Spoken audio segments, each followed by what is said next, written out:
నీకు మీ అమ్మా నాన్న ముఖ్యమా, నీ భార్య ముఖ్యమా, లేదా నీ కడుపున పుట్టిన నీ బిడ్డ ముఖ్యమా? వీళ్ళలో ఎవరో ఒక్కరిని మాత్రమే కోరుకోమంటే మీరు ఎవరిని కోరుకుంటారు?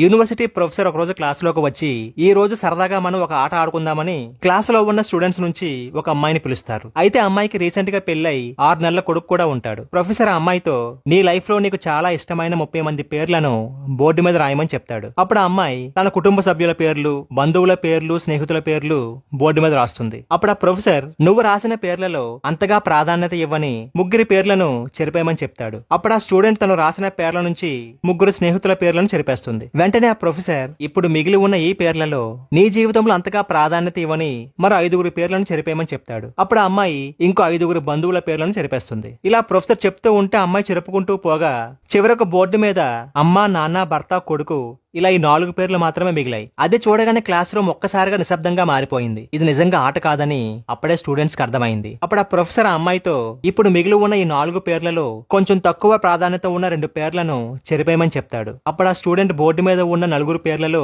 ఎవరి పేరు చెరపాలో అర్థం కాక 1 నిమిషం టైం తీసుకుని ఇది చాలా కష్టమైన పని అని భావించి చాలా బాధపడుతూ తన అమ్మా నాన్న పేర్లను చెరిపేస్తుంది. ఇది చూడగానే క్లాస్ రూమ్ లో ఒకటే ఉత్కంఠత. తరువాత ఏం జరుగుతుందా అని అందరూ ఆలోచిస్తూ ఉన్నారు. అప్పుడు ఆ ప్రొఫెసర్ వెంటనే ఆ అమ్మాయితో, ఇప్పుడు మిగిలిన ఈ 2 పేర్లలో కొంచెం తక్కువ ప్రాధాన్యత ఉన్న ఒక పేరు చెరిపేయమని చెప్తాడు. అది వినగానే అమ్మాయి కళ్ళలోంచి నీళ్లు రాసాగాయి. వణుకుతున్న చేతులతో ఏడుస్తూ తన కొడుకు పేరు చెరిపేస్తుంది. వెంటనే ప్రొఫెసర్ అమ్మాయిని వెళ్లి తన సీట్లో కూర్చోమని చెప్తాడు. అయితే క్లాస్ లో ఉన్న వాళ్ళందరికీ ఒకటే ఆతృత, ప్రొఫెసర్ తర్వాత ఏం అడుగుతాడా అని. కొంతసేపటి తర్వాత ఆ ప్రొఫెసర్ ఆ అమ్మాయిని ఇలా అడిగాడు, నీకు జన్మనిచ్చిన నీ తల్లిదండ్రులను కాదని, నీకు జన్మించిన నీ కొడుకును కూడా కాదని, బయట వ్యక్తి అయిన నీ భర్తను మాత్రమే ఎందుకు ఎంచుకున్నావని అడుగుతాడు. క్లాస్ అంతా ఒక్కసారిగా నిశ్శబ్దం అలుముకుంది. తను ఏం చెప్పబోతుందో అని ఆసక్తిగా అందరూ ఎదురు చూస్తూ ఉన్నారు. అప్పుడు ఆ అమ్మాయి చాలా బాధపడుతూ ఇలా చెప్పింది, ఏదో ఒక రోజు నా తల్లిదండ్రులను వదిలేసి నాకంటే ముందే చనిపోతారు. చదువు అని, బిజినెస్ అని, ఇలా ఏదో ఒక రకంగా నా కొడుకు కూడా నాకు దూరం అవ్వక తప్పదు. కానీ జీవితాంతం నాకు తోడుగా ఉండేది నా భర్త మాత్రమే అని చెప్తుంది. ఆ సమాధానానికి